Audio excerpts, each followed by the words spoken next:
Құрметсіздер ме? Қош келдіңіздер. Мен Дидар Қапанқызымын. Я веду канал для изучения казахского языка. Это 19-й урок. Тема урока – имя числительное казахского языка. Цель урока – знакомство с именами числительными казахского языка. В начале урока хочу предложить вам фразы со словом «түсін». Послушайте меня, затем повторите. Түсін.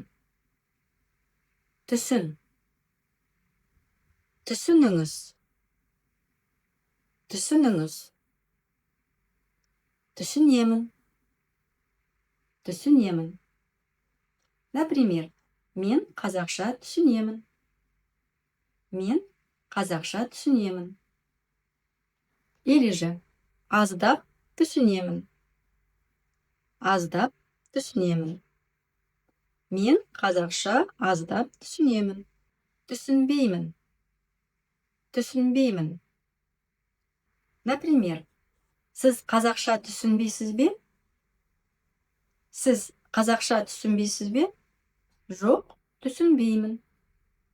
Жоқ, түсінбеймін. Онша түсінбеймін. Онша түсінбеймін. Түсінбедіңіз. Түсінбедіңіз. Түсінікті. Түсінікті. Түсініксіз. Түсініксіз. Например, тапсырма түсінікті ме? Тапсырма түсінікті ме? Я, түсінікті. Я, түсінікті. Жоқ, түсініксіз. Жоқ, түсініксіз. Вы узнали еще одно слово – тапсырма. Тапсырма – это задание. Возьмите эти выражения на заметку для подходящей ситуации. Переходим к основной теме. Имя числительное казахского языка отвечает на вопросы неше, қанша. Неше, қанша. Эти два вопроса взаимозаменяемы. Например, вы можете спросить неше адам или же қанша адам. Неше адам. Қанша адам. Или же неше кітап. Қанша кітап. Неше кітап. Қанша кітап. А в абстрактном значении правильно будет использовать вопрос қанша. Например, қанша өмір. Қанша өмір. Қанша еңбек. Қанша еңбек. Қанша уақыт. Қанша уақыт. Здесь слово «время» означает не конкретный час или минуту, а отражает общую продолжительность прошедшего времени. Например, выражение «сколько лет», «сколько зим» вы можете передать на казахском таким образом. Көрмегелі қашан. Көрмегелі қашан. Или же қанша уақыт көріспедік. Қанша уақыт көріспедік. А если хотите узнать, сколько время, который час, то можете говорить сағат неше. Итак, считаем на казахском. Сначала я, затем вы. Бір. Бір. Екі. Екі. Үш. Үш. Төрт. Төрт. Бес. Бес. Алты. Алты. Жеті. Жеті. Сегіз.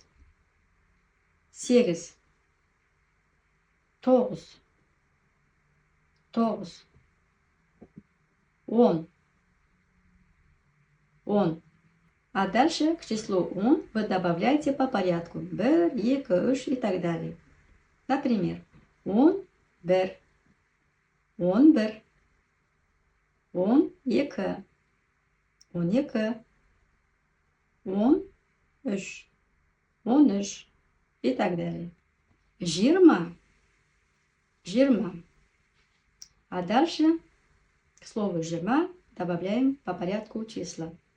Например, жирма 4, жирма 5, 30, 30, 36,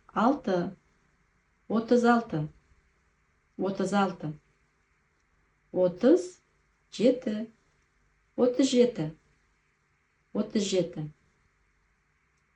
40, 40,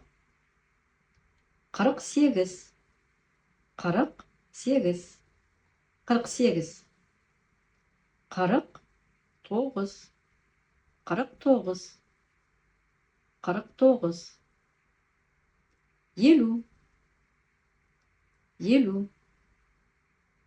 49, 49, 50, 50, 51, 51, 52, 52, 60,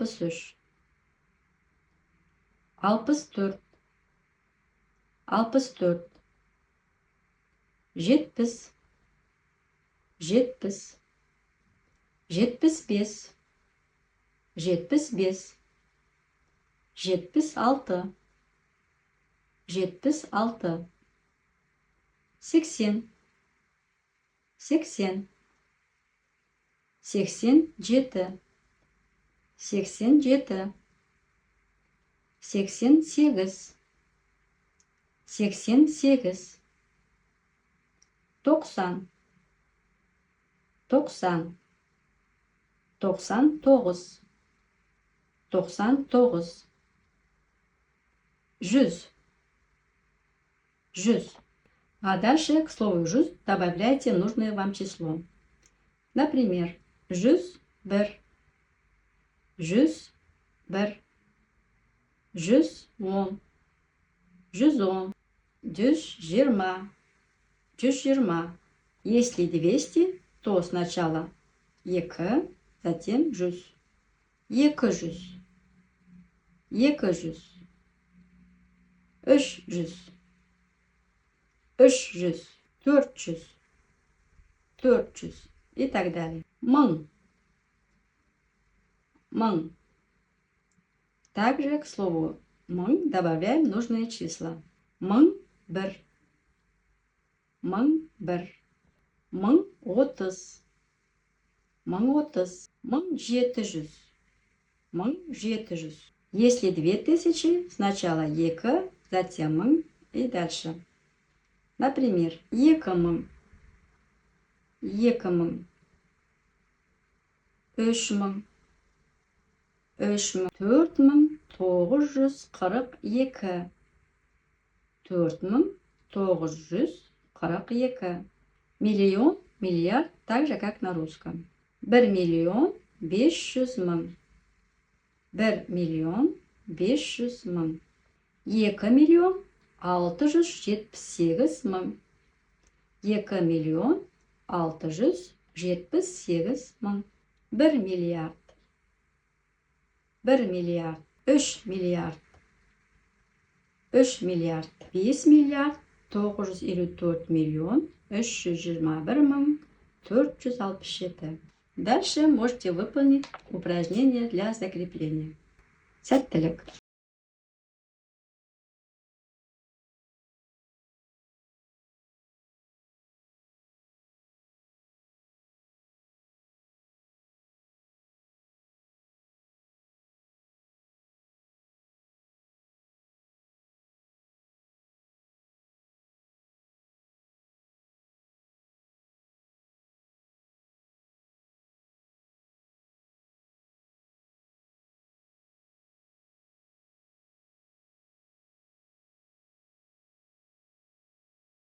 Справились с заданиями? Можете поделиться с ответами. В числах самое главное выучить единицы, десятки и число 1000. Остальное повторяется. А я заканчиваю урок Назарларыңызға рахмет. Келесі сабақта күтемін. Кездескенше.